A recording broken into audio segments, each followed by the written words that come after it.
এ হারাম, খাইয়া কোনো মজা নাই। কম দামের জিনিস খান, যা হালাল বেতন পান, কম দামের জিনিস খান, কচু শাক খান।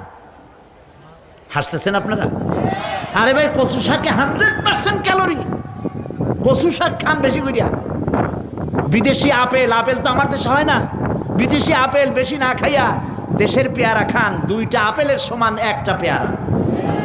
কোক 7 আপ ইহুদিদের পণ্য না খাইয়া একটা ডাব খান।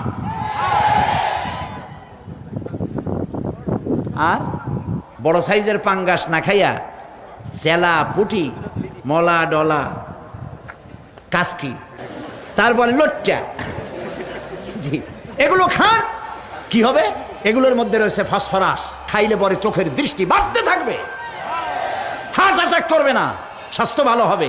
স্বাস্থ্য ভালো হওয়ার অর্থ পেটটা বিশাল আকারে হওয়া না, পেটটা ছোট হওয়া, সিনাটা চওড়া হওয়া, এইটার নাম স্বাস্থ্য ভালো।